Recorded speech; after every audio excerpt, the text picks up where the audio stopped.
All right, everybody, time for another episode of The Big Questions with Big John. And on this episode, someone I've known for a while. He's always been kind to me, and he's always been someone who I could reach out to. And thankfully, he agreed to do the show. It's Erik Nagel, ladies and gentlemen. Hello, sir. How are you? It's been a long time since I've actually seen you in person, and that's not just because of quarantine. That's just because of not being in the same building anymore. Yeah, that's true. And first of all, before we go any further, tell me how to address you. My urge is always to call you E-Rock from back in the day, but I don't know, is that a name you now eschew? Is that something you still embrace, or is it just Erik?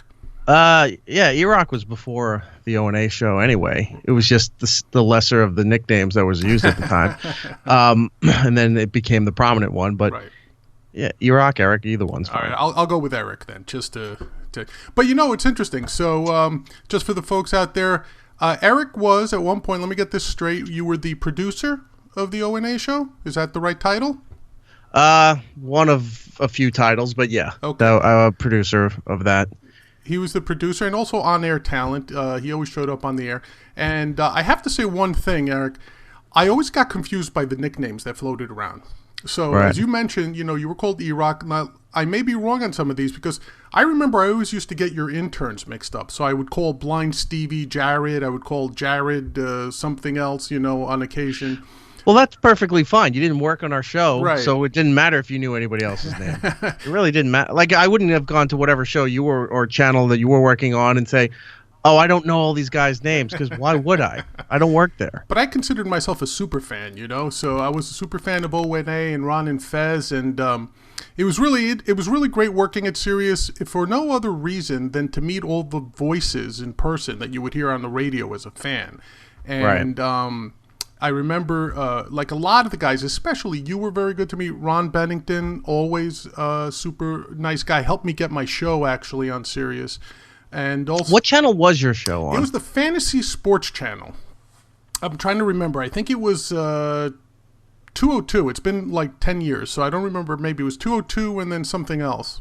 That was one of our old numbers. Maybe that's what I'm remembering, and I'm not sure. We started on the XM side before the merger. We were XM 202. Okay. And then we number hopped. Yeah. Right around after that. Because they just couldn't get their organization together. But what was interesting, I remember that I had the Saturday night show, which at that time, down the hall from my studio, was the studio where Special Delivery was. And that's the O&A studio, yeah. And then also there were a couple of shows going on, but I always thought it was interesting because one of the things I learned very early on was you don't live up to your nicknames. So, like, do you know what I mean? Like, you were portrayed as this almost like a lumbering oaf on O&A. Right. And then I met you in person for the first time, and I have to admit, shock that you were nothing like that. Like, you're not obese, you're not like clumsy, you're not bumbling around. Did it ever bother you that you had a certain character portrayal, and then maybe when people meet you, and I'm not talking about the inside people at Sirius, your colleagues. I'm talking about people on the street or people who may walk up to you in a bar or something saying, oh, you're that fat fuck from O&A or whatever, and you're really not, and you're not that bumbling idiot. Did that ever get to you as a character blending into your personality? Here, a little bit here and there, depend on what degree that it was, coming at me with, but for the most part, we had a big staff. We had a really big staff, but a lot of them didn't want to do anything on the air. Mm-hmm. They wanted to contribute. They wanted to do the point and you're like, the pylon thing. The majority of them didn't want to do anything on air. Sam did stuff on air. I did stuff on air. Steve C. reluctantly did stuff on air, but everybody else was just not either wanting to be in the forefront or thought that they were above that. Oh. And the ones that were above that were the ones that also didn't last long on the show. They, wound up leaving for whatever reason. But it kind of sucked. And then you had to learn to fight back. Once I realized, here was a big thing. In the early years, I didn't know my level of where I could fight back to. Right. Because if you listen to Howard's show, you can't mouth off to Howard at all. If you listen to some other shows, like Ron and Fez, well, one, you wouldn't want to mouth off to Ron Bennington, but if for some reason, if you did, there's a level of, here's my job, here's his job, or the host's job. I'll say it's not gonna, I'll just won't pinpoint Ron, but like here's my job as a producer and sort of on air, and then here's the main host. You can't go head to head unless it really warrants it, and you can't go above them because you just don't. It's not how it works. So it took me a while to realize that I could move. For everyone else was either jumping across the line when it was warranted or not warranted, and I just would get up to the line but never cross it. And then sometimes I went, why am I the one holding back when nobody else is? So then I started to learn based on the feel of the room, the flow of the conversation, the cues from Norton and Anthony and or Opie, for depending whatever the situation is. If I'm seeing something like you can go further, and then I would, you take it to 11. But once I figured that out, then I really didn't care about how much of that nonsense was coming at me, because I was getting the airtime, I was getting the attention. And if you look back, if it's not the comedians, if it's not individual stories from the time Jimmy did this or the time Anthony did that, it's Opie. I'm sorry, do you have Opie and Anthony? It's Steve C., myself, or Sam. Right. And those are the three that anybody remembers anything. Maybe the others had little offshoot bits here and there, but it was always just the people who were willing to put themselves in front of everything. And yeah, you wind up filling in a role to play, but then you start doing your own thing. And so like, all right, I do that, but that allows me to do all these other things behind the scenes or over there away from the show because I did that thing. Right. And that's what opened up a lot more stuff, to move into running the channel, overseeing the other shows that were on the channel, doing my own thing. Like there was a whole bunch of stuff that opened up once you realized where the line was. Some people didn't realize where the line was, and caused problems. Yeah, I found that fascinating when I would watch you on the weekends for special delivery. For example, real quick, here's something that they would joke about on the air that isn't what it seems, a rather large beverage container, because who doesn't enjoy a good treat, right? Right. Oh, luscious treats. And it's black tea with lemon. It's nothing special. Any mayonnaise in there? No. Nope. No mayo. No mayo. I was going to say, one of the things that actually fascinated me was when Sam and Dave would do special delivery. Right. You were there. You were there. Just at first to start them off. Right. It was supposed to be Chris Stanley. Pepper. From Pepper from... Does he still go by Pepper? I haven't listened to it in I a don't while. know, to be honest with you. But yeah. For the current audience, the Bennington Show, Ron and Fez, Chris Stanley. It was supposed to be him, and then there were times if he couldn't do it, I would come in. And that was early at the launch of their show. And then I was doing the channel stuff. I was doing the O&A show, and I didn't have the time to give up a Saturday night to do that as well. So I did it for a little bit, and then I can't do this anymore. But what was interesting to me was that you were actually there overseeing the show, or Chris was there overseeing their show. Here I am, a guy who never was on national radio, literally went from podcasting to a national radio show in a month. And there was nobody there. Braggart. No, well, the only reason I say that, and listen, all thanks to Ron Bennington. He's the one who went to Steve Cohen for me and said, "This guy's great on my show. When he calls in, you should give him a demo." And I didn't know that's how you started. Yeah. I was not because to be honest, when I first started running into you, I thought you just worked in a different area of the company because there was like a whole second floor and a third floor that I didn't go to all the time, and then people coming up from DC, or we still had the XM facility over in Lincoln Center. Like there were still places that shows were being done, and I thought you were just one of those guys coming in. I'm like, oh, he must belong to some other department. I'm just now starting to see this guy. I didn't realize that you were a Ron and Fez caller. Yeah. That wound up getting in the door. Yeah, and I got my... Good for you. That's an even better story then. Oh, thank you. But I was shocked that they would put me on the air.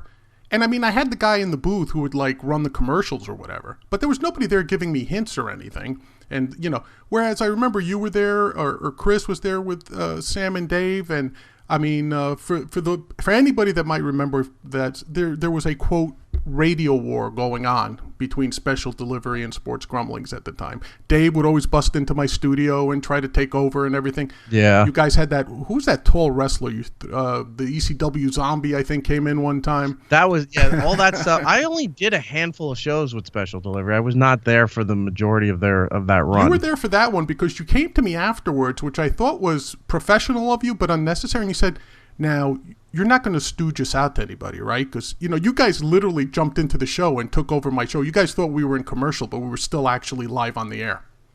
And I don't even remember that. Yeah, see, and one of the funniest things was watching you and Sam trying to play it down while Dave was running around. But my point is that I was shocked that we had no guidance at all. And maybe that's why we only lasted a year. We had no guidance, But I still enjoyed it, and I one of my greatest pleasures there was meeting you guys. So I got to meet Jimmy Norton. I got to meet Ron Bennington, Fez, you. For whatever reason, Anthony I met, but I never got to meet Opie. It was one of those weird situations, and actually one time I was actually face-to-face with him, but he had some hoodie on, and I couldn't tell it was him. So I ended up walking away from him. So he was hiding from the public that constantly stalks him. That's what Sam used to say, but... whatever. I have no opinion on that, but it was great meeting you back then. But let me, and there's always going to be questions about O&A. I'll get those elephants out of the room right now. Eastside Dave. Okay. Is he always on 24/7 in your opinion? Or is he ever off? He's not, I don't think he's ever off, but he's not always on. Okay. Because I work with him at Compound Media. He does a show on our network there, and I oversee his show. And as far as the technical end of it, right. He and Roy do their own show. They write their own stuff, and pretty much just have. I don't even know how to describe that show. It reminds me of the old days in the 90s. If you were in New York or LA, any kind of major city that had public access, and you would just find these weird, bizarre programs on super late at night or over the weekend. That's what Dave's show is. But I still see him. I still work with him to some extent. And Dave is Dave. It just depends on what degree Dave is at. Right. Okay. When he's not on the air. I mean, on the air, it's all the way, he maxes out. But when he comes in, you can still say, all right, that's Dave. He's not really putting this on. He amplifies it, but Dave is not always what you see. Sometimes it's just a muted version of what you've seen on TV or what you've seen on the radio. But Dave's pretty authentic at what he is. Yeah, I didn't doubt his authenticity. It was more just to me does he ever calm down? Because actually the whole Big John thing came from Dave. He would invite me into Special Delivery and he'd say, okay, the ground is shaking, so Big Fat John is coming. And then all of a sudden I'd be in a bar at 47th Street or something, and somebody woke up to me and say, aren't you that fat fuck on Special Delivery? That's why I asked you that question initially. It never bothered me, to be honest with you. But the thing is, Dave learned from the Church of Bennington, if you will, right? Whether he executes it as well is up to debate. But a lot of his mindset and a lot of way he crafts his on-air persona and what he does fall from a lot of Ron and Fez-isms. The way they would do things, the bait and switch, or sometimes blurring the line when you can't really tell. Right. I will say this, people if they don't know Dave and they watch his stuff, and for the first time they get kind of freaked out, what the hell's wrong with this guy? He's yelling and screaming, and then all of a sudden they're doing a sing along, and then he's got a robot that's speaking profanity and technical gibberish, and then Bobo shows up for no reason. All this weird stuff's going on, and some people would get shocked. I get more shocked when there's low sedated Dave when he comes in. Hi, Eric. How are you? That creeps me out a little bit. Yeah. And that's not a bad thing. If Dave's seeing this, it's nothing. No offense to that. It's just I've known Dave for so many years that I know Dave as everybody else knows Dave. But I also know Dave behind the scenes when he's been he's changed a lot in the last few years. Okay. For the better. And so sometimes he's a bit more subdued. But when he comes in as normal Dave, you're like, I think that's more terrifying than the on-air version of him screaming and shoving a blow pop up his ass, Yeah. Well, wasn't that a game for a while? What shoved up Dave's ass for a while? Yeah, what's up inside Dave's ass? Yeah. Now that wasn't a work, right? That was in the theater of the mind. Were there Yeah, objects really going up there or not? no, there was, because there was no management. We were at the last years of XM. All the management had either been bought off or left, so we were left alone in New York until the merger was done. So that's when all like the real debaucherous stuff was happening, because who was there to tell us no? Right, right. So yeah, he had like a Hot Wheel car one time, a blow pop, I think a thing of lipstick. I don't know what he had. Well, the one with the hot sauce freaked me out. Like, who would pour hot sauce up their ass? But didn't he end up going to the hospital for that one? I think. I honestly don't know. You'd have to ask him. Okay, but that's a devotion to craft right there. I have to tell you. Yeah, but also the thing was, it was Dave's reaction, his scream, because Dave, when he was doing, I'm remembering that bit now. It sounds like when a tea kettle is about to go off. Yes. Starts whistling and then gets really hot. Yeah. So that's Dave. Or the other times when he was screaming in pain, he sounded like when they revealed the judge at the end of Who Framed Roger Rabbit. Yes. As he's melting. The Christopher Lloyd mask is gone, and he's like the high pitched voice, and he's screaming and yelling as he's melting into the thing. That's pretty much, that would be the impression of Dave. Cool. And I always liked Dave. He always, for some reason, thought we should be adversarial, but I don't know why. I was just the guy down the hall. But because Dave needs something to play off of. Yeah, I got it. But like I said, when we were off the air, like hanging out in the back offices, he was still like that. Like, he would come in and challenge me to a wrestling match because someone told him I used to wrestle in high school or something like that. I was like, man, I'm trying to get ready for my show. Leave me alone for 5 minutes, But he was always on. Let me ask you this. The perception of Sam. Now, if you talk to typical O&A fans or Jimmy and Sam fans, they'll kind of tell you, it's like, is this guy an opportunist? Is he a little bit of a weasel, kind of running around, getting involved in everything? What's Sam really like off air? Is he like a good hard working guy? Sam works hard. He's good at what he does. That's about it. Like, okay. I haven't talked to him in many years. Okay. I don't think he's the same person as he was, but yeah, Sam worked hard. Yeah. Sam was determined. I'll say that, and yeah, that's about it. Wow, is that one of those don't say anything if you can't say something nice, or are you just being very? I haven't talked. Accurate? No, it was. I just haven't talked to him in years. I have no issue with him. Okay, cool. He went one way, I went another way. Fantastic. Now, Anthony, I've met him a couple of times, especially when he started in Manhattan with his studio. Just by dumb luck, I had my office across the street from his studio. Mm-hmm. So when he opened it up initially for audience, I was there like every day.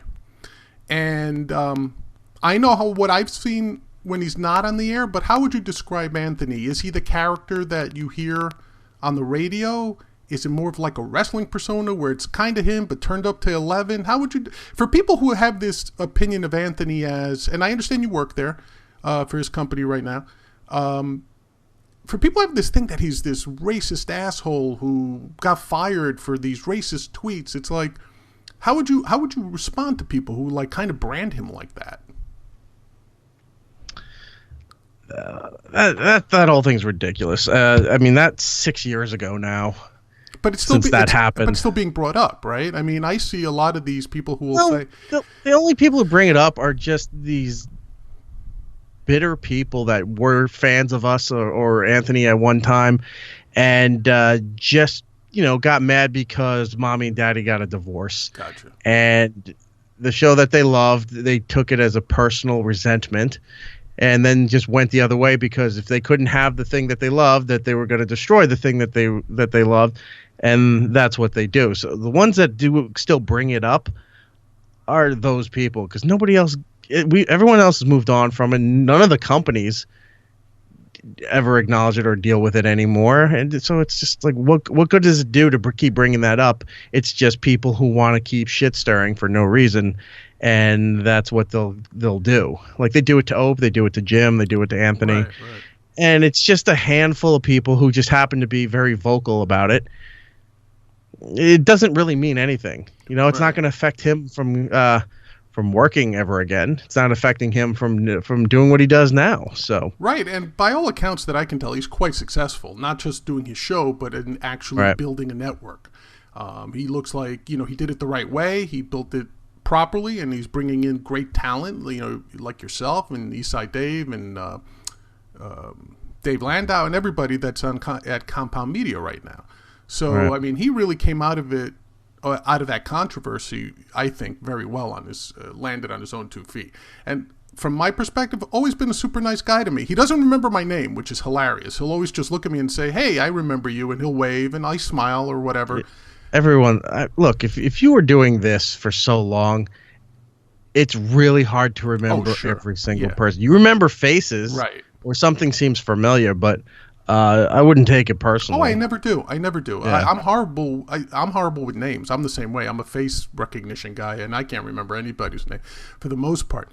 But let's talk about this. Like, obviously, another big elephant in the room is the relationship, perceived, I should say, relationship between Anthony, Jimmy, and Opie at this point, and then all the satellite characters like you and Sam and who else? I can't. If I'm drawing a blank on anybody else around there, but it seems like there's always these back and forth. Now, there's obviously relationships that cultivate over 20 years, but how are those guys really? Like, is it the type of thing where they're cordial, but they just don't deal with each other? Particularly Opie with Jimmy and Anthony, considering the breakups. Or is it again played up for the radio that there's more acrimony there, you think? Or is it just, hey, we're done, we're each going our separate ways? You'll see the occasional Twitter flame, right? Right. No, they don't talk anymore. They don't. And that's by Ope's choice. Ope doesn't talk to anybody.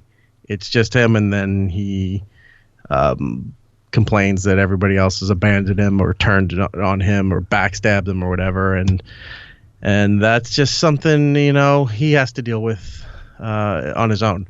Whether he wants to come to that recognition or not, that's up to him. Right. But that's choices that he made and actions that he did. And look, nobody's in this whole thing is completely innocent. We all have our parts in whatever was going on, but at this point, Anthony and Jimmy have been pretty vocal about their feelings on a lot of this stuff. And I think at some points Opie has posted or said something that he has as well. And if that's how he honestly feels, then I don't know. I haven't talked to him in years either. But now, was it Opie that brought you on to the O&A show, or was that an assignment from XM, or how did you actually? No, that was Opie. Opie did that, and I've always been very appreciative of that, and worked really hard, and I think more than paid off my figurative debt that I would owe to him. I never felt like I owed him anything. I always felt honored and lucky to have that opportunity that he opened a door for me. But I think I've long, repaid that. Yeah, and I didn't mean to imply that you did owe him anything. I was just curious as to how the relationship started with the show. Like, did you, let's even back up a little more. Did you start out wanting to be an on-air guy on radio? Did you go to school for radio? Were you more interested in behind the scenes and you kind of like got dragged into the on-air side of it? How did that evolve? I wanted to be both. As a little kid, I used to just call. I lived right in the backyard of New York City growing up, so you had all the major shows and talent out of New York City that I used to listen to, and I used to call radio shows all the time. As I think like as early as 5 years old. Wow, that young.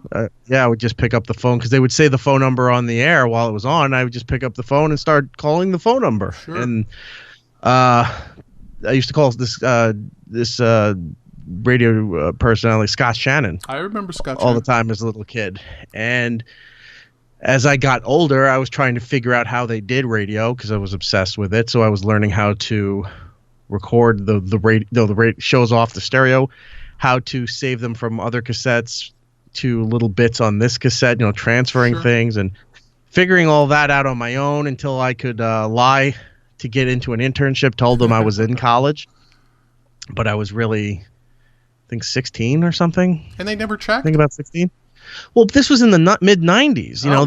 They didn't have the full computer layout as they do now, so everything was still paperwork. I would fill out paperwork and then not hand it in. And because they were internships, so they just needed people to set up tents and hand out stickers and koozies and stuff while one of the jocks was at a car dealership for 2 hours. And so I started lying to some of these radio stations on Long Island just to get in for internships until I got to WPLJ with Scott and Todd and interned there for almost 2 years with between their show, another afternoon show called Rocky Allen. Right. And Blaine Ensley did a show called the Rocky Allen Showgram in the afternoon, worked in the morning show, went to their show, did stuff for the station, doing school, went to college, was learning broadcast and media in there, which, by the way, is a big fucking waste. Anybody going for television or radio production, just do YouTube tutorials and buy the software and learn it yourself, because nothing in school is going to teach you Where'd you go to school? anything. I don't even want to mention it. Fair because enough. I tried doing stuff for them. I got stuff from like the department heads and alumni stuff sent to me where they were asking for money and all this stuff. And I reached out because I worked at my college radio station for almost 4 years. And I said, hey, I'm doing all this now. I was with Opie and Anthony at the time. I said, hey, I'd love to offer, help, or if anybody wants an internship or any of that stuff. Never heard back from them. So I kind of got shunned by the whole thing, and I don't know if it was because of the show that I worked on or whatever the reason was. Nothing. But they were all over me to try to get money from me for the alumni stuff. This is a story I think I've told on my show once, but I remember one Saturday morning I got a phone call, and I guess he's a coach of something at the school, and he said he was going off through the whole rambling alumni thing where they try to solicit money.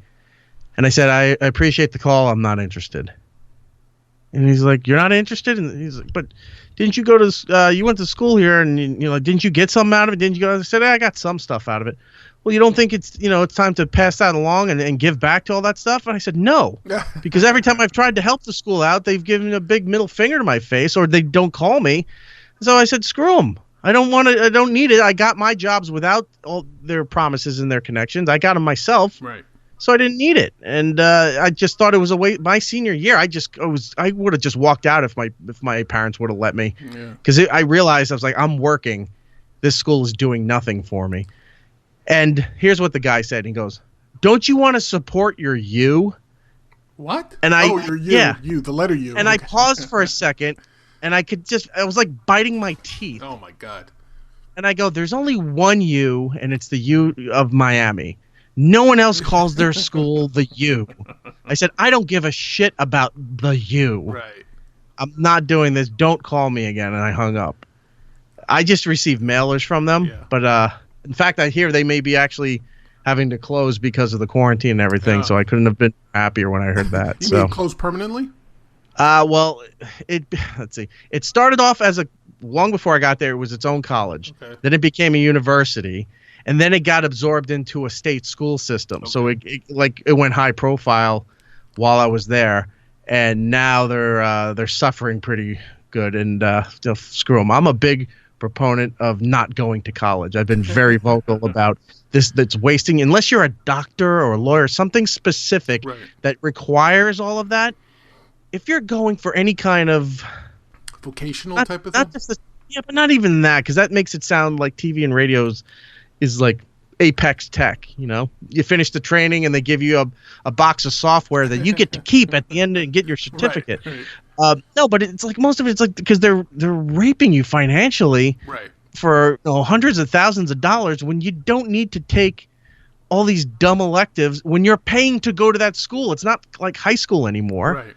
So especially if you're going for mass communications or broadcast, like every school calls it something different. But if you're going for broadcasting of any kind, just watch videos online, get software, and then you start making the connections. Try to intern somewhere, get your foot in the door. That's the only way you're going to succeed in any of this business, TV, radio, even streaming now, broadcast media, digitally, all that stuff. Get your foot in the door, work for free, or work as a part-time paid intern, whatever you can do, and just don't dick around, but annoy everybody in the right way. Just say, can I just sit and watch how you do this? Or can you show me what you do? Annoy them, because that's the only way you're going to learn how to do this stuff and then advance. Like even now, I can't imagine trying to intern now when there's all of well, not with the quarantine stuff, but even just before that, when there was all the the increased paperwork and security and all this stuff, when like the Me Too stuff was going down, or when a lot of companies were getting sued by interns because they felt that they were being used as free labor, and they were demanding to be paid, and then companies started cutting their internship programs. Said, screw it, we were not going to do it. Then you're losing all these opportunities, and I can't imagine if I had to try to do that now. How would you'd just have to be like everybody else? You got to figure out how to stream, how to edit, how to do all this stuff, and then you come off like some kind of podcaster the whole time instead of actually getting experience to do this stuff. Everyone can do it now. Doesn't mean everyone can do it right. There's a way of doing things that make it stand out. All the people that aren't influencers, that have actual programs that are getting, millions of subscriptions and millions of views, it's because they figured out a way to translate their stuff, and they're doing it in the right way. It's not some kind of piece of, shit program that they're putting out there that's doing well. They're actually, they figured it out, and they didn't go to school. They didn't do any of that stuff. I agree with you. That was a long rant, by the way. Sorry. Man, that's okay. I agree with you 100% because, like, I went to school. I had no interest in being a broadcaster, an artist, or anything like that, man. I was a scientist. My degrees are in science.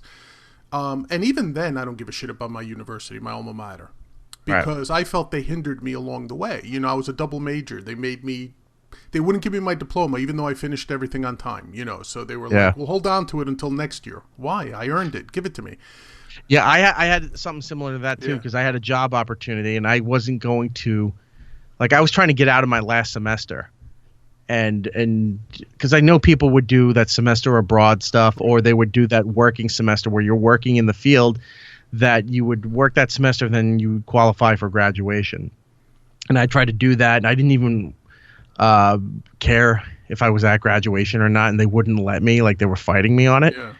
And then I said, well, then you can't go to graduation. I said, then just mail me the diploma. I don't give a shit. Right. I don't need to go there to walk this through.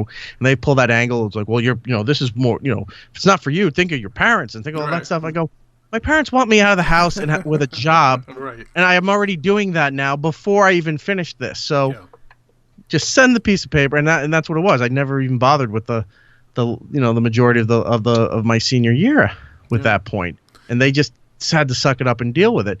There was something else I was trying to get to about that. Damn it, I just spaced out. That's okay. I mean, personally, while you think, I'll tell you this. I'll send money to my high school. I remember. Go ahead. Yeah, Sorry, I remember. The other thing was that my school had a planetarium. And I loved astronomy. And I was like, oh my God, there's a planetarium. So for my general electives, I kept taking every science course that I could in astronomy. And then they wouldn't let me finish up my GE block with it because then they would have to charge me for a minor because of that.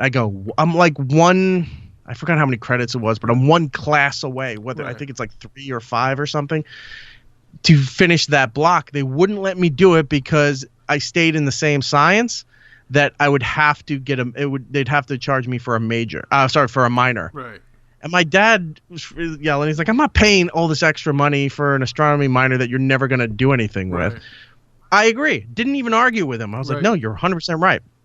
They made me take another 101 science class. And I was already at the 4 level for astronomy. So I had to take – the only class they could put me in was geology at 7 in the morning. And one, you're a college kid. 7 in the morning is not doable. But 2, I would do my classes in midday, and then I would work radio, not just the college station, but I worked at other smaller stations in the region at night. So I would bounce between 2 or 3 stations and then come home at night, late at night, do whatever work I did, sleep, and then go to my first class at 10 in the morning. 7 a.m. is ruining everything. I can't work late and then go and get up to go to class at 7 a.m. So I just stopped going. Yeah. I showed up at somebody told me about the test. I showed up for the test. I barely passed the first test on it, and then I went to it's not the guidance counselor. What is the office? I'm forgetting the name of the office there, but it's like what guidance counselors would be in elementary school. I said, this is not going to work. This is interfering with my other classes and my work, and all this other. I'm like, I can't take this to pass that and have it be detrimental to everything else. And they're like, well, there's nowhere else you can put it. And then I'm just not going to go. Right. So you might as well just drop it. And they wound up dropping the class because it's you can't force me to do that. This isn't a job. I'm not paying to work at a job. I'm doing school and I'm working jobs. I hated college so much. And it wasn't the reasons that everybody else hated college or loved college. I just hated because they kept fucking with my schedule of everything I was trying to do. And then I realized I don't need them. I can just do this on my own. And to be honest with you, it's very similar because I was taking the 2 majors, biology and computer science, that were the most credit heavy. Right. So the way I got around it was I cut deals with the various deans of each department. Right. Like, for example, for my language credit, I said, find me the hardest course you have in ancient Greek. Like the last one you would give anybody. And if I don't get I didn't even say if I pass it or not. I said, if I don't get an A in it, I'll go back and take the lower classes. But if I get an A in it, will you let me skip the 4 nonsense classes I have to take to lead up to that class? Right. And they said, sure. So I did 4 years of that to cut corners on stupid requirements. And when it came time to graduate, they didn't give me my diploma until I retook those lower level classes, a lot like what you're saying. So they said yes, and then at the end they're like, nope, you still have to do it. They fucked me over. So literally did not go to my graduation, got my diploma mailed to me, much like yourself. And I have to tell you something. I'm older than you, so people might find this goofy, but I think if YouTube were around when I was in college, right, I never would have finished college. Because right now, like, I didn't learn about quantum physics from college. I learned it watching on YouTube and going down these rabbit holes of these professors and scientists and physicists explaining it. And the same thing with broadcasting. Just listening to the radio, then when YouTube came around, how do you use Audacity? How do you use Adobe Premiere? And things like that. And I'm self-taught, and I've always been curious about stuff. So do you view your life as a series of challenges at this stage even? Like, hey, man, I want to accomplish this, so I'm going to go do it. Or have you reached a level now where you're like, hey, I kind of enjoy where my life is at, so I think I'm going to try to keep it status quo because I'm kind of where I want to be right now? No, you can't ever be where you want to be, because if you're at, it sounds like a dumb motivational thing, but if you're at the level that you want to be, then you're content, and you always need to be. That it's a weird balance, because I hate that kind of motivational talk, but then I always hate the motivational talk of you can't stop, you got to keep moving forward. Everything. It's like, no, it's not as simple as that, and it's not as hectic as that either. Like, yeah, move forward, have new goals, have new challenges set up so that you can keep doing things, you learn, you grow. I get all that. Makes sense. But you can be content with some things too. You just can't rest on it, but you can be like, I'm at a good place right now. And you can't just sit there and go, I'm a good place, this is where I'm going to be, like you were just asking there. You can appreciate where you're at, and then you're like, I would like to try to do this, or I'd like to try to get to that thing, I'd like to try to move to this next level.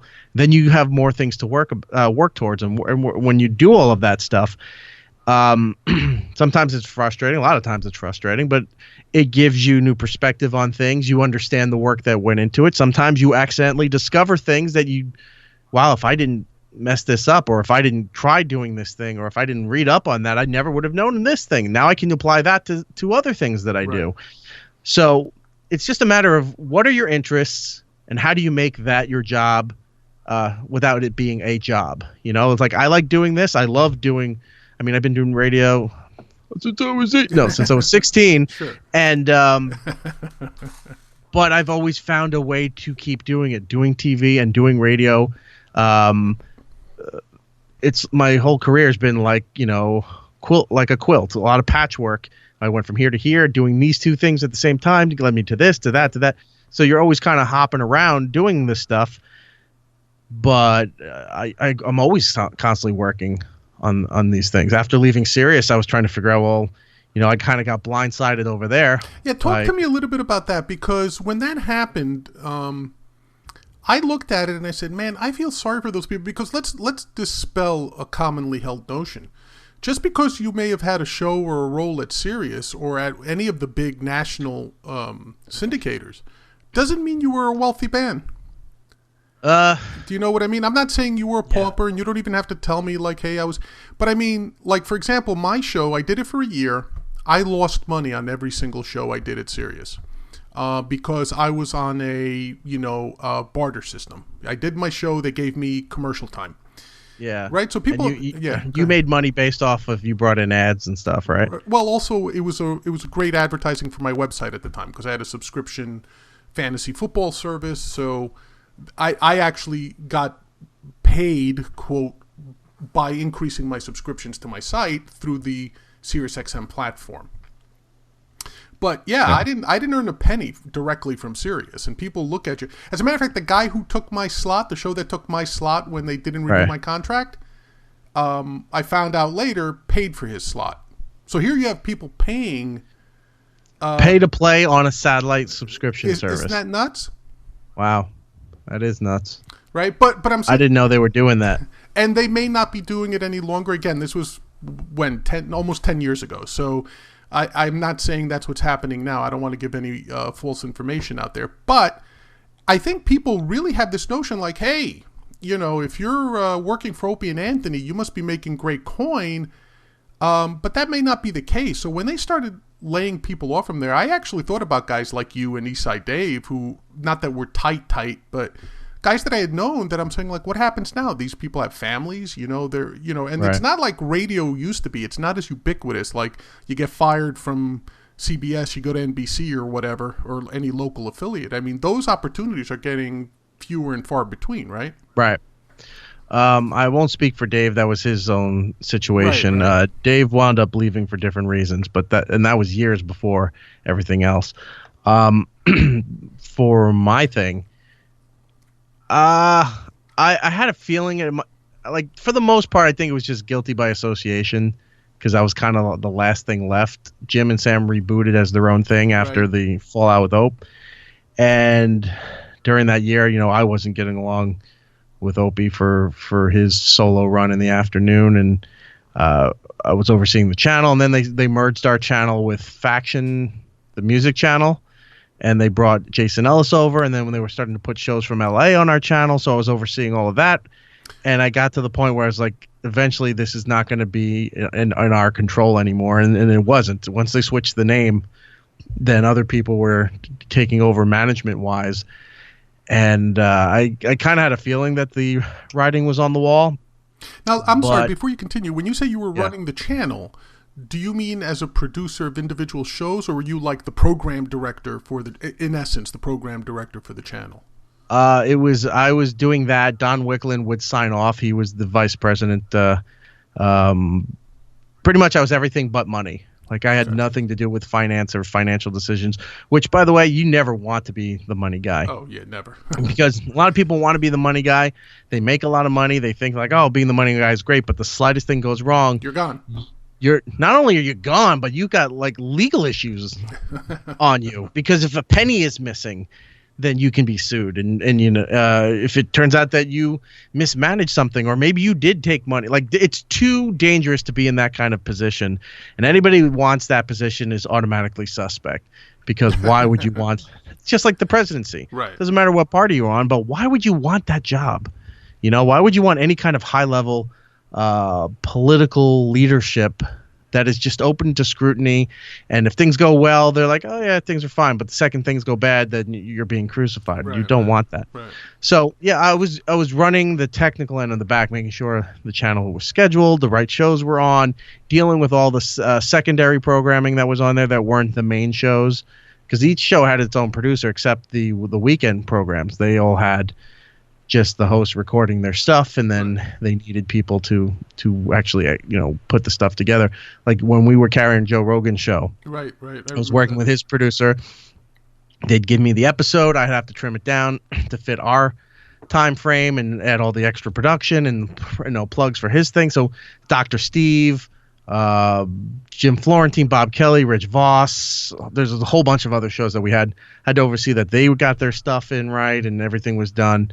All the scheduling is done, dealing with the traffic department for commercials and live reads and it's pretty much, it was an operations role. Right. So anything I would do, I would have to get Don to sign off, but I was pretty much executing everything else after that point. Don would give the yes or no that we could do certain things, and then I would take care of the rest of it. Yeah. So that's what took up a lot of my time. Well, I can was not just doing the shows. Yeah.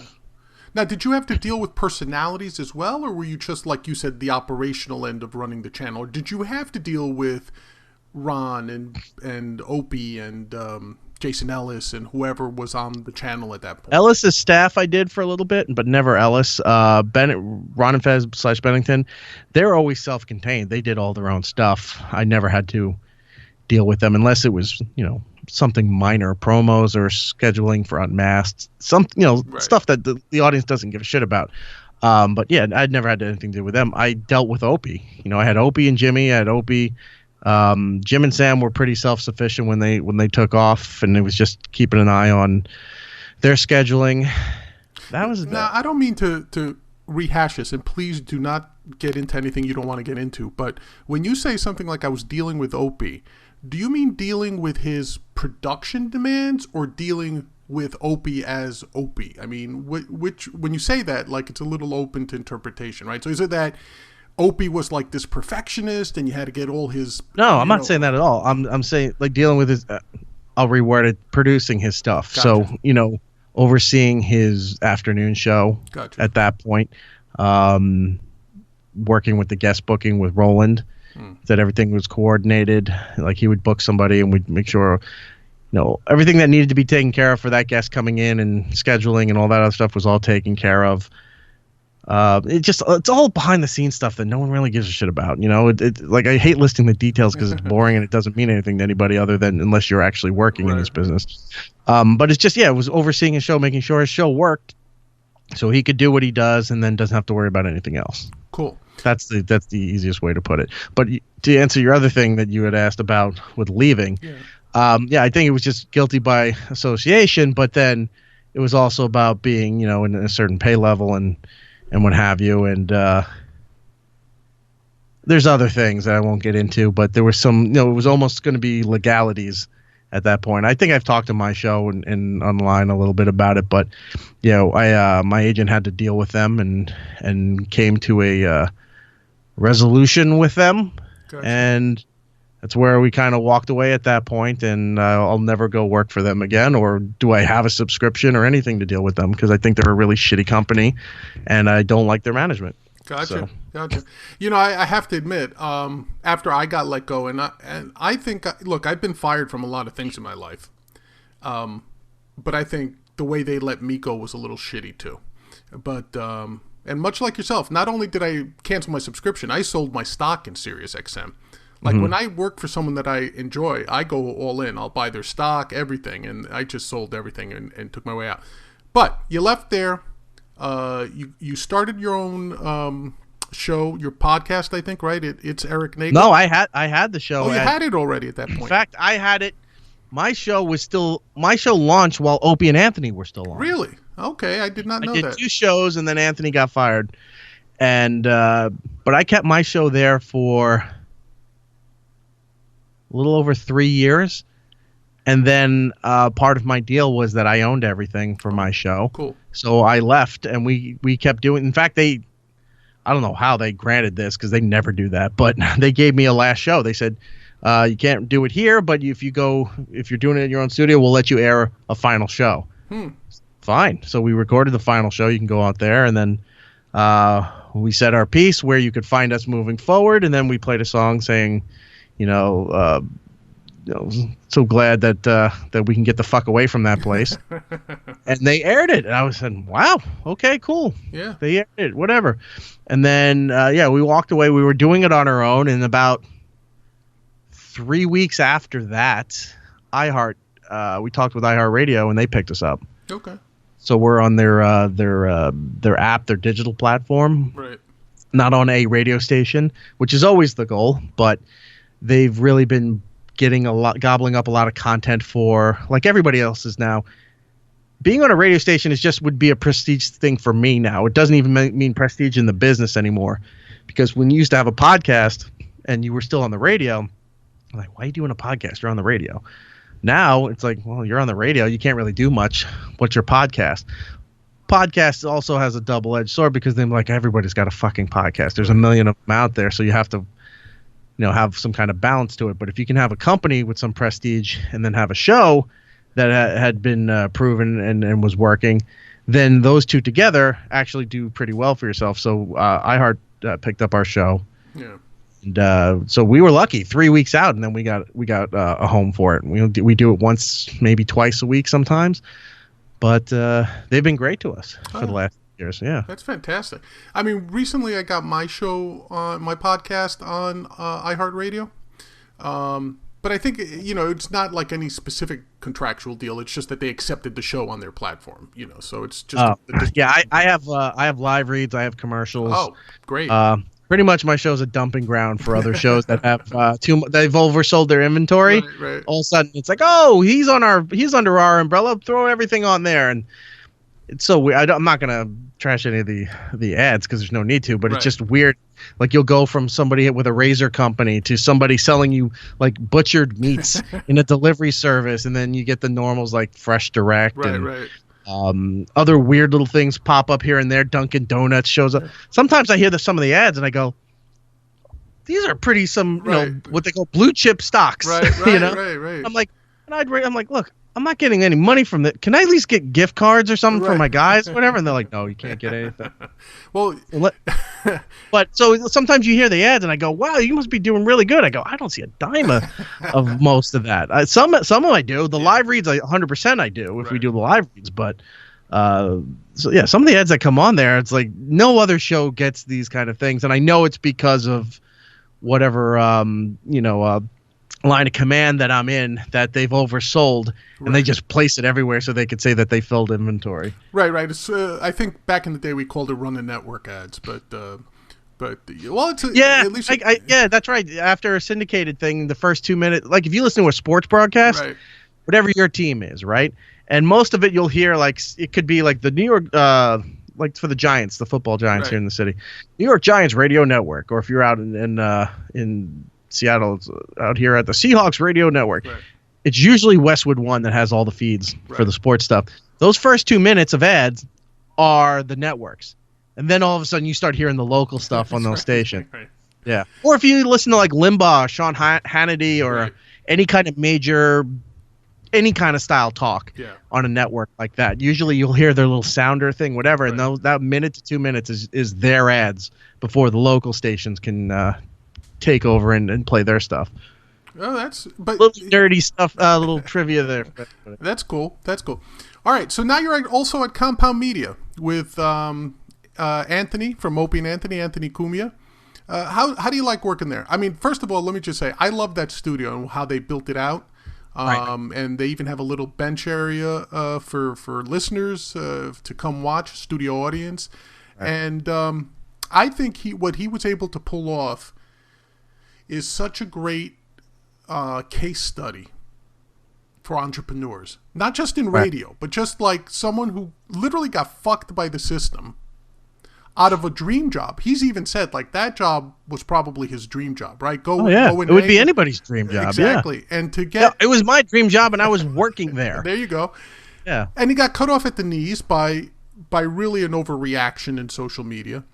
And so because he had been broadcasting out of his basement, just because he was an enthusiast, a hobbyist, right? Right. And I think Joe Rogan has said this more than once. Many times he credits Anthony for him starting the getting his button gear and just like, wait, I can do these things. So Right. he started researching how to do it and getting the equipment. And Joe was just on, I think a couple weeks ago. Right, the anniversary show, right? Yeah, for the 1000th episode. Right. And somewhere around there. And Joe came on and he said it plenty of times before that, but for the most recent, if you want to look up that episode, he gives all the credit in the world to Anthony for showing him essentially how it could be done on your own. And then just like anybody, you show them how to do it and see what they go off and do it. And now Joe's, the $100 million man, unbelievable going deal. to Spotify. Unbelievable deal. God bless him Yeah. for working that deal out. But yeah, you can go and do anything you want. You never know who's going to inspire you. Say, I like how they do stuff. Let me see how they can do that. Oh, I could do that, but this way, or I could do that and then go this way completely different from it. Everybody branches off differently for what they're going to do. And he built that thing up from his basement to a complex in the city. And then we have the studios there. That we were on 12 shows when we were allowed to. We had audiences right. that would come in and watch everything. Everything's all remotely done now. We have a few in the city, out on Long Island, some in Jersey, because of the quarantine. But yeah, he built that up from just like you said, being an enthusiast to making it a sink or swim business venture. After leaving, he was a month to the day, I think around August 4th, 2014. For a month to the day, he had that thing up and running and ready to go. Yeah, and the important lesson that I took from that is it doesn't have to be perfect. I mean, when Right. he rolled it out, it was a subscription service. He had his model in his mind that he thought he needed to implement. It wasn't perfect, but he worked on it, and he would let his audience know, "Hey, man, we've got a few issues. We're going to work them out. We'll make it right. You know, if we have to refund or extend your subscription, we'll do it." And There's a difference though, because I've seen a lot of people that they go and they buy all the best equipment, or they buy and they build fancy sets and studios and all this stuff, and they really don't have the content for it, or they have too many people talking over each other, or they're just not, whatever it is. Having all this kind of stuff is great if you know how to use it and if you know what it's used for. Right. Now, it sounds like I said the same thing, but it's two different things. What it's used for is to make a good show, to have people sound their best and look their best, to do these kind of things. But that takes time. That takes trial and error, and that takes a lot of case study, if you will. Learn by doing, and also observing who does it and who does it really well. Whether you like people or not, TV and radio, there's a lot of shows that I don't like, but I still would watch them and I'd still listen to them, and I'd say, to figure out how they do things. Maybe they do something. There could be one little thing that they do and you go, you know what? I like that. I'm going to take that and use that for me. It's not ripping them off. It's adapting a technique, if you will. Homage. No homage for a lot of that shit out there. But it's like, you're like, I like how they do this. Or I like how they schedule this. I like the structure of that. And you take that and you make it your own. And then you figure out your own things. That's how everybody gets started. They imitate the shows that they like or the people that they like. And then if they're smart or they know how to progress, they're like, all right, I'm going to try. How do I make this my thing now? I want to stop doing what they do and make it my thing. And having all this stuff is great, but if you need to learn how to do it, and it doesn't have to be perfect, like you said, but it doesn't have to be just turn it on and go either. I've heard some other people who are very well off in this industry, podcasting, streaming, whatever, and they said, just turn it on and go. You'll figure it out. Okay, no, listen. I disagree with that. You won't say it. You gotta find some sort of balance to it. You can't look and sound like shit and just hope you're gonna fix it, because you don't have. Look, that first impression thing is critical. Right. Like, if you can give the impression of they put some effort into this, look at the setup they have. They're figuring it out as they go. People will be okay. People will tolerate that. If it's complete shit and you're starting like, we're going to figure this out as we go, a lot of people are not very forgiving. They'll give you a couple minutes and go, nope, not doing this. So you need to have sort of the look, the sound, and then the talent or the personality to go with it. So in Anthony's case, 20 plus years at the top of the business, very funny person. He's doing what he does with a decent setup. Considering this is not something they were used to. They were used to listening to him on the radio. Now they're seeing this. And at that time, for what he started with, was ahead of a lot of other people. Built all that stuff there. So when they were having little trials and errors, it was like radio fuck-ups. If we played the wrong sound or the wrong sound effect, people were willing to forgive those things. And then he evolved into the bigger studio and everything else he did. You can't just start a podcast with 6 people at a table and one microphone in the middle, and you've got one webcam on in the corner, and that's how you're going to do it. It's like, well, we're going to start here, and then we'll build. No one's going to watch that. No one's going to listen to it just because they saw what garbage it was. Right. Again, another long rant to go on. No, hey, man, I love the long rants. I'm long-winded myself. You know that. But so you're at Compound Media right now. I'll ask you the question that I do like working there. That was your That was my question. original question, Yes. but I could tell you that you do. Here's a question for you. I do a separate political podcast as well with a partner of mine for we've been doing it for the last 7-8 years. Okay. We're libertarians. We consider ourselves, not liberals or anything. I have to tell you, I used to be with Anthony 90% of the time, right. but this whole Trump thing has thrown him off for me. Would you say that his persona of being a Trump backer, I mean, obviously he supports Trump, but is he that radical a backer, or is it more, hey, Trump really upended the apple cart, and as someone in radio, that's really a golden opportunity to play that up and get some content to that? You'd have to... Like your impression of it. I can't really answer that. I mean, you'd have to ask him. Okay. Of what he says and what he portrays and then what he does. It's not always 100% consistent with what everyone thinks a line is for being on whatever side of a thought process or a group or ideal. He goes on there and he's just trying to be entertaining. Right. Does he go on rants? Does he have these other things? Yes. Do other talk show hosts do that? Does Lionel? Does Hannity? Does when Likas was on, or Phil Hendry, or Neil Rogers and all of them? Yeah, they have their take, they have their slant, whether you agree with it or not. But then they have their entertaining points to it. So I don't think he's doing anything different than any other kind of commentator or any kind of experienced broadcaster, that they have their beliefs. And sometimes they're playing it like Alex Jones. It's fucking wacko, but he's entertaining to watch, whether you agree with him or not. You just sit there and watch it. You could laugh at oh my God, he's so ridiculous. Right. Or you could look at it and go, oh my God, he's so ridiculous. Right. From either perspective, he's entertaining, whether that's Alex Jones or not. I don't know. I'm not around him. I don't think that's 100% him. I think that's just him amplified. But the same thing with Ed. He'll give you his point of view, and he'll goof on Trump. He'll support Trump. Look, whatever political leanings you are, you said you're a libertarian, but whatever, anybody watching this, doesn't matter. If you watch the Trump rallies, they're a wrestling event. Oh yeah, no doubt. If you keep that in mind, it's no real people, real subjects. But that's the world he comes from. So you can laugh at those rallies and go, this is fucking ridiculous, and have it being entertaining and humorous. Not everything has to be completely dystopian and life is over and this person is evil. I don't care what anybody thinks. If it's funny, it's funny. If it's entertaining, it's entertaining. And I think that's what you'd have to ask him his personal thoughts on all that. But I think from what you see on the air, he's just going with what's entertaining, what's funny. And see, I can understand that. But you see, I've always been left to wonder, why is it that certain hosts, even in the context of a talk show or an entertainment show or a comedy show, look at Anthony, look at Gavin McInnes, for example. Right. I met Gavin 2 or 3 times. Seems like a perfectly nice guy to me, normal and everything. Yet he's painted as basically a Nazi by most people. Right. Anthony seems to have that pseudo tagged on him. And I don't know if it's just people who like comedy or not. I can listen to that stuff and say most of it is not an act, but like you said, amplified. It's wrestling. It's pro wrestling. It's right. You take your personality, turn it up to 11.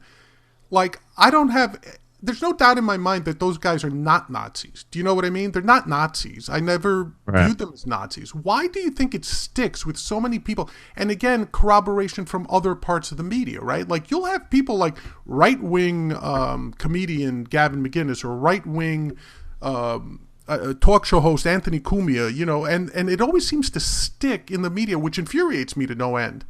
Because you can't just be one. You just can't be. Sorry, not one thing. You can't be. You can't have an empty label. I'll say you have to be labeled at least one thing. Okay. And that's, you could be out there and you could be charming, you could be funny, you could be witty, you could be well read, well spoken, and they'll find something. And I'm not saying just the news or the press. Anybody will find something that you said or a mannerism that you have to determine that's what they believe, or that's what they fall into this category. He must be an ultra liberal, or he must be an extremely to the right, or a religious zealous, or zealot, or whatever. They need to, because otherwise they can't. For some reason, they can't handle not having a label on people. Because if you have a label on somebody, you just have a predetermined view of like, oh, they're that, Right. and then that's how you view them. If you don't have that, they can't brand you, and they can't label you, and they can't give you a headline or slant an opinion piece in whatever direction they want to. That's either for you or against you. So if you're driving down the middle, and a lot of people want to be in the middle because everything's politicized right now, and everybody's so fucking tired of it. Whether you like Trump or hate Trump, or you like whoever else on the other side, it doesn't matter who your candidate is, who your party is. You're tired of fucking politics because it's just too much the last 4 years. And I'm not saying it's one particular side over the other. It's everybody. It's just too much. There's been more politics that have been shine on like the bat signal to every redundant situation or every unimportant situation. Politics gets thrown on there for no reason. It's like it's the wrong garnish on your meal. You know, it's like whatever it is needs to have paprika. I don't want paprika. Nope, it's got paprika on it. Right. And you just ruin things like that. You stop liking TV shows. You stop liking music. You stop liking movies. You stop liking all of this stuff because, well, this movie's perfectly funny. Yeah, but you didn't have all these ethnicities included into it, or you didn't have these these gender roles associated into it. And you go, okay, well, that's not what the story was about. It was about these things. Yeah, but you need to have that stuff in there. No, you don't. Like, if it makes sense, like if the characters are in something and it doesn't matter who they are or what their race, religion, gender, all that nonsense, if it doesn't matter in there, then who cares? Let them, if they're in there, fine. Don't force it in there. Don't force your political beliefs, your religious beliefs, your social outrage beliefs on this shit. That's a big problem. It's just everyone has to be labeled. So that you get shit like where Anthony and Gavin were, sometimes because of things they said or stuff that was taken out of context, which is 99% of the time. Everyone needs to have a category or a label to put you in, or else they can't figure out how to function or deal with you. They can't just say, "Oh, maybe that's him. Maybe it's not really anything." Everything doesn't have to be something. Sometimes it can be nothing, or nothing really. Even it doesn't be that much that it doesn't matter what that person believes.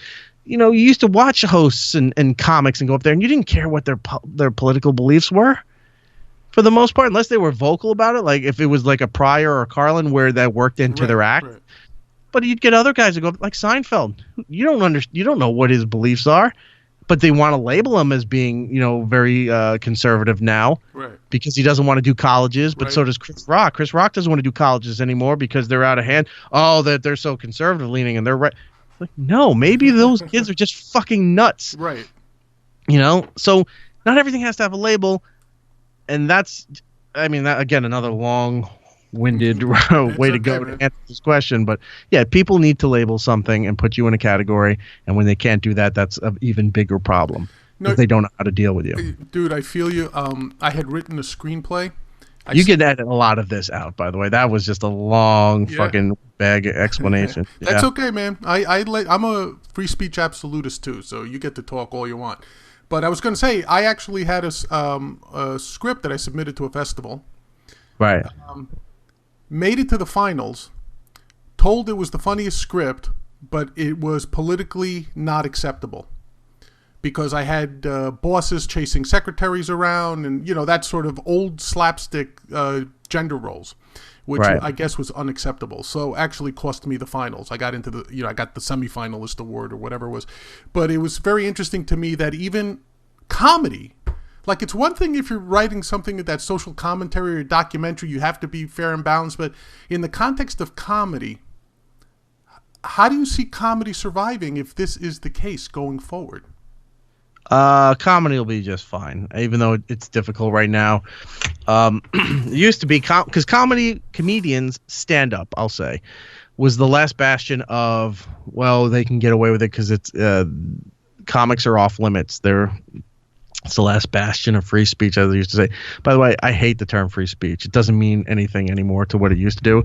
And I just don't like when people say, not knocking you when you say free speech advocate. That's an ideal, and that's fine. Sure. But when people use it as branding, as a label, it's like, oh, I'm for free speech this, free speech that. No, you just want to be able to say really shitty things to people and really horrible stuff, and that's where you're hiding under the guise of free speech. Should you be able to say it? Absolutely. Yeah. Whether there's repercussions to it or not, the whole free speech thing means you don't go to jail for criticizing the government. Right. That's it. Basically, that's all it means. It doesn't mean you can't just walk up to somebody and call them, a racial slur or something slanderous, and say, "Hey, whoa, free speech! I'm allowed to say what I want." Yeah, but you also can get punched in the face by that person too, because that doesn't cover what you just did to that person. So free speech, whenever it was, even with us, with Compound, when it was labeling free speech, it was just like I get it. Like the principles are still there. We let everybody say what they want to say. But because of the way it's viewed in the public now, free speech just tends to mean, oh, you want to be racist. Right. So whenever you have free speech now, oh, you're a racist. It's like, no, that's not it at all. That's not what that means. And that's unfortunately lost all its value when you say free speech stuff. Having it up on a logo somewhere, it's hard because people just assume, oh, you're really shitty, horrible people because you can say whatever the hell you want. Yeah, and it has devolved into that. Yeah, so that's very unfortunate. I know a lot of other people have stopped using it for their monikers, whether they're political talk or comedy talk or even sports talk or what have you. They've started dropping the whole promoting free speech because it just doesn't mean anything anymore. And you can't explain to a lot of people because now they'll just say, oh, well, these ad agencies don't want to advertise anymore because they think that you lean this way, or you think it's like, that's not what it is at all. But everyone's so fucking dumb nowadays that you have to play this game, unfortunately, and do this shit. Now, is that something that you like? I know it. I sidetracked off the free speech thing. Yeah. What was it you just asked? I forgot. I'm sorry. No, that's okay. That's okay. I was just wondering how free speech as a concept is impacted going forward, especially in comedy. With comics, that's what it was. Well, yeah, the whole all right. So I was setting up the fact that they were the hands off. They were the last bastion, and people were trying to get at comics and say they're not allowed to say that, but it was because it was comedy. There was sort of a protection around it, and then somehow they broke through. So now every time a comic says something, they're taping what the comics call working out. If they're working in smaller clubs and they're working a bit, and maybe the phrasing's off or the concept is a little wobbly and they're not fully there yet, that's their workout, and that gets recorded on somebody's phone and they throw it online. Like, oh, look at this! It's obviously it's a shot against gay people, or it's a shot against women. It's a shot. It's like, well, what's the context of the joke? Right. Like, they're not even there. They don't even have the full context running yet. Or maybe they clipped off part of the video, so you didn't see what led up to it, and that this was a callback to something, or this was an added punchline somewhere down later in the act that referred to something earlier. You don't know. So they wound up getting to the point where now even the comics aren't safe. A lot of comics were getting in trouble just for being comedians, whether they lean one way or the other. Nick DiPaolo was getting enough shit. Who else was getting some? Nick DiPaolo was a very conservative leaning comic. Well, Kathy Griffin. So he would get shit. Kathy Griffin. All right, Kathy Griffin, comic if you want. Well. And I did air quotes, even though that's so dumb. Yeah. It felt appropriate for her. Went too far the other way, and she got a lot of shit handed to her. Chelsea Handler got shit. Right. So it didn't matter if you were leaning one way or the other. Then you started to see that even comedy's not safe anymore. Stand-up comedy's not safe anymore. So it's a matter of when this is done and they figure out the way to get everything back rolling with comedy. Because unfortunately for stand-ups, at least this is my opinion. I mean, I'm not a comic. How would I know? Right. But I've been around a lot of them for long enough to feel that a lot of their stuff, they need an audience. They're like the one profession that you need to have an audience to perfect it before putting it out there to another audience. You need the feedback. Yeah, it's not like you're a musician where you're in the studio. You can spend months re-recording tracks and tweaking and editing and mastering, and then you put it out to the audience, the finished product. You have to do it. Imagine being an artist and you have to, all your vocal fuck ups, or if you had a bad voice day, or you just couldn't hit the rhythm or something in a recording session, and you're in front of a live audience all the time while you're doing it. Right. Like, we wouldn't have a majority of the music that's out now because of all, right? I tell people, forget being a stand-up comic. What if you're just a comedy writer? Let's say you wrote a sitcom episode. How ridiculous would it be if everyone saw all the crumpled papers that you wrote the original joke on, then reworked it? If you had to have an audience for a table read every time. Oh, crazy! Because that's just the first. Like, here's the rough draft of the episode. Let's do the table read. Get the feel the motion of it. You know what? This dialogue's a little tricky. It's kind of clunky going into this line. Let's reverse the parts. Let's go like, you're making those changes in the reads and all that stuff, and then you have an audience that's sitting there watching this and critiquing, like, oh man, this episode of whatever sitcom you're a fan of, or drama that you're a fan of, it's terrible, and they put it all online. By the time they get the finished product done, you're really going to want to watch it or see it because they shit all over it all the time? Oh man, no. So when these comics that they get the videos taken of them, and everyone's looking to crucify any kind of a comedian that has some kind of what they would consider be a controversial thought or statement, when really it's just, this is what comics do, and this is what we look for them to do. We don't look for them to be everybody's safe and everybody's fun and nobody's offended and we're all laughing at really, like, very vanilla humor. Yeah. I'd rather you want stuff that pushes the edge. You want stuff, maybe it's too shocking. Sometimes it does go too far. Sometimes it doesn't go far enough. You don't know until you're in the moment of watching these things, and they're building it until they get it to the point where, like, this is the version I'm putting out there to the world. But unfortunately, they got like I said, they crossed that line, and now they're being crucified for everything they do too. Comics have to be very careful with what they do and how they do it, and especially coming back. I've heard, like, Aaron Berg has said it many times, and I've heard other comics on other podcasts saying that it's like they can't even come back and talk about what's going on now. Right. Like, for the most part, because you got an audience finally coming back to your show, you're not going to sit there and go, oh, remember the whole quarantine time, and then what? They're trying to escape that. So all the stuff that's going on now, you barely have any material from this current situation to use towards at least right away. Right. To getting back up into stand-up. Well, it's like the whole 9/11 around then, right? Like, people didn't know when it was okay to start joking about 9/11. Like, everybody was on pins and needles. Now, obviously, a much more shocking event, but it's that same type of situation. There was one person who knew when it was time. Gilbert Gottfried. I wish I could sit down with him as well. He just seems he's one of those underrated geniuses, in my opinion. As much accolades as he's gotten, he deserves more. I just think he's. Do you listen to his podcast? Yes, I have. I've listened to about 50 of them. I think I haven't listened to each one, but yeah, fantastic. I'm friends with Frank Santapadre. Oh, okay. And him and Frank do an amazing job, and they're catering to an audience that's not going to be around much longer. Right. But for a generation of talent that's has long been gone or not going to be around much longer. Yeah. And it's not even a show. It's not even like an entertainment. Right. It's more like an historical time capsule. Like, yes, like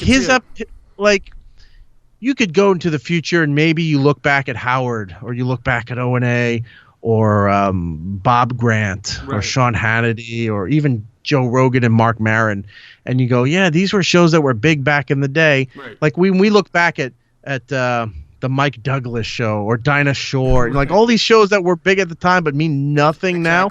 Yeah. But you look back at the historical relevance of this.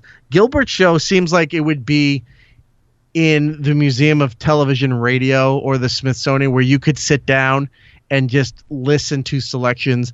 It feels like it's an historic encyclopedia of things rather than just a podcast about old talent. Right, and it's not just that, which it is, everything you just mentioned. It's also the way he deals with the trivial. Like, he'll find the character actor on some 40s episode, 1950s episode of Leave It to Beaver or something, and he'll bring them in, and then they talk for an hour, and I'm saying, well, how much material could you have gotten out of this guy for an hour? But he makes it work, and they do. And you'd never get, like, I'm always looking at my watch, like, holy shit, an hour and a half went by. but it's a fantastic. Frank podcast. does amazing research, and then Gilbert just remembers all these weird little idiosyncrasies and these weird little scenarios that don't, like you said, don't mean anything to anybody, right. But they remember that one thing, and then that opens up a doorway to other stories, and they get some look. It's not a wholesome show by any means. Right. It sounds and it feels, the production value and the vibe of the show feels very wholesome and very laid back and comforting. But the dialogue is completely horrendous at times. And that's, I think that's what really makes that show great, where it's very, very safe and very horrific all in the same space. Right. And it's mixed together and it just works. Like he tells a story all the time about Cesar Romero, who played the Joker in the original Batman series, about how he had little like pool boys or house boys or whatever. He would pull down his pants and they would throw orange wedges as his ass for like some kind of kink. He loves telling that story to anyone he could, to the point that it became such a staple of his program. They had little orange wedge pins and stuff made. Like, it was just all these ridiculous things that were used to be seedy underground. You'd never talk about that in public. Would now become these playful, dirty stories that everybody loves and go, oh, those were cute old dirty men back then. Yeah, and for a while, wasn't it a different fruit that Cesar Romero allegedly liked having thrown at his ass? Initially, it was like lemon wedges, then it became oranges, then I don't know. But it was, you're right, the evolution of even using something like that is hilarious. And Gilbert, like I said, underrated genius. All right, Eric, let me just wrap this up with some quick fire questions. Who is the best comedian in your opinion, understanding that by picking one you're not slighting anybody else? Right. Who did you find to be the most either entertaining or insightful? Who did you always enjoy having coming into the studio? Into the studio, Patrice O'Neill. Oh, of course. Had to be, hands down. Yeah. Patrice O'Neill. I loved Bill Burr, because Bill Burr started coming on our show right before he got the Chappelle Show. Okay. And then was coming on our show while he was doing the Chappelle Show. And it was right at that moment where the O&A show and Bill's career coincided, where Bill was just starting to get the boost. So to be there at the ground floor with Bill and see him come on the show and then see all the other stuff that he was doing. Right. Bill's always been a favorite of mine as far as guests go. And Patrice was always like it's cliche, but you knew the day Patrice was coming in, you didn't have to do a lot of heavy lifting or a lot of prep work, because Patrice would just take it and run with it. So yeah, Patrice and Bill Burr. Okay. As far as the guests go, yeah. Yeah, those, and I agree with you, especially Patrice. It's weird, but I never knew the guy, never met him. But is it weird to say I miss him? No, there's a lot of people. There's a big thing going on now, and I don't know if it's a Reddit induced thing, but there's a thing that shows up on like weird suggested YouTube videos now and then. Right. And somebody's paying these these YouTube channels that do reviews. Right. To watch Patrice videos. Oh, and I'm seeing so many of these things pop up now, where it's all these different kind of walks of life that are doing review channels are now being paid to watch these Patrice clips. So a lot of these people that either never heard of him or didn't understand what he was about are watching these things, and you can see at the end that they're kind of like, oh, he died, I didn't know he died. And when you hear that, it's like, that's a shame. Then you know they miss him, and they never met the guy. They just heard about the guy 20 minutes ago. Right. And now they even miss him. So, yeah, I don't think it's unusual at all to miss somebody that you haven't met. Yeah, okay, cool. Everybody does. When an artist or a sports athlete dies or something like that, you miss them. You may not have ever met that person, but you'll miss that person. Right. No, I agree with you. It's just that almost on a personal level, and I guess people always say that's why radio is so different than television. You feel like you have a personal connection with these voices that you hear coming through the radio, you know? Oh yeah. I mean, that's why any fans of any show gets mad at those shows when they're done, or if they did something stupid and got, thrown off the air or whatever, they get mad at you because you are such an important part of their life. Like, you were just me. You would think like, oh, we're just the show that they threw on in the morning as they're going to work. But that might have been the highlight of it. Like, they get up and they make it an appointment to listen to this and time it out right so they could be in the car, be in the train, or find a way to download the show and listen later because they needed to hear every show every day, every part of it. Right. and it becomes so part of. And I understand that because I had that growing up too. I had 3 or 4 different stereos in my house on timers that you would use for a lamp, and I'd have 120-minute cassettes, and I would have one radio set to go off at 6 a.m. and it had the auto reverse, so you had a 120-minute cassette tape, would tape 1 hour, hit reverse, and then record. So that's 6 to 8 there. And then the other stereo in that room, boom, would go on at 7:59, and we'd get you to 9:59. So that's all 4 hours, so you could come home and listen to a show before digital came around. Right. I get it. I did that all the time with Howard, with Scott and Todd, with Elvis Duran, with a whole bunch of shows. We would just sit there and listen to them, and I get that feeling when the show goes away. It's like you're mourning a death. Yeah. I don't turn around and become an asshole to those people, but that's how some people choose to deal with it. Right. Okay, cool. Let me put you on the spot here. Which guest, in any capacity that you've worked, was probably the most difficult to deal with? Difficult. There was a few. They like to say Paris Hilton, who she was very difficult to deal with. There was a time we had Kareem Abdul-Jabbar on the show. And in previous times, he was great. He was fun, but he had some kind of handler with him, some short, older lady that was just constantly giving him shit. Like, she was berating him. Like, he's a legend. We didn't know what exactly their relationship is. Right. I think we theorized that she might be like his dominatrix and he's paying for this kind of thing. But, like, she was just berating him all the time. And then she would sit in there and she would, like, try to interfere with the interview while we were doing this. Like, no, we're not talking about that. It's like, we're not talking to you, lady. Right. So, that was another time. So, yeah, Paris, Kareem Abdul-Jabbar. I'm sure there was a couple others. I thought of one the other day. Now I'm forgetting it. I used to always say, when they always say my least favorite guest was, I always said Willem Dafoe. Oh, because really? he didn't want to be there. He was there promoting an independent movie that he had to be a part of or had to promote.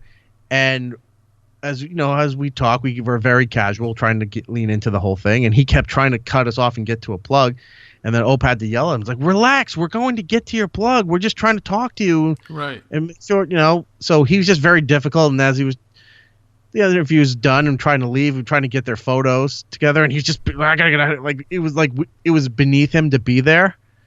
So that always rubbed me the wrong way with all of this stuff. And there was somebody else that came to mind the other day, and I can't remember who it was anymore. But there's very few people that were actually that difficult. Right. But okay. Yeah, Fair I think enough. that answers enough. Yeah. That's good. All right. And who in radio would you have liked to work with outside of the guys that you actually did work with? So if there was one radio host or producer or anything that you would have said, damn, in his heyday or her heyday, I would have loved to be working with them in some capacity. Well,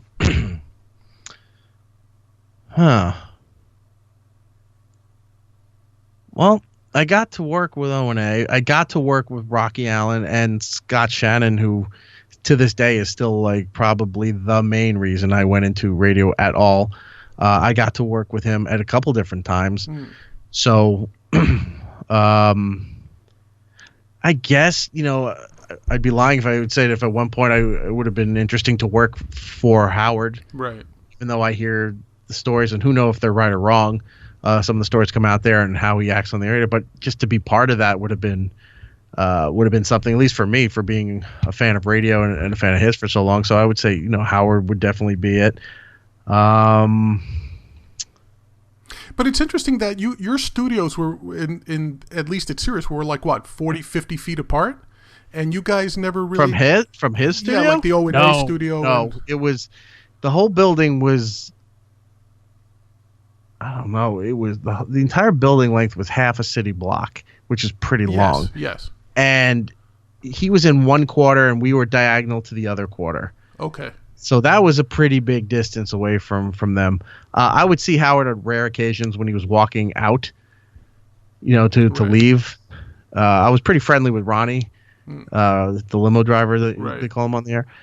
He was always very kind to me. I used to see him in the morning. We'd talk and hang out in the hallway as he was waiting for Robin to come in. And most of his staff, with the exception of like one or two guys, but most of the staff was really very nice and very friendly, and we would talk a lot. But I didn't really see him that often. And again, they had their own little compound thing. If you didn't have the key card to get in there, you couldn't even just as a spectator, kind of walk past and view it like you could the other studios. Yeah, I snuck in one night, Saturday night after my show, because the cleaning staff was going through there.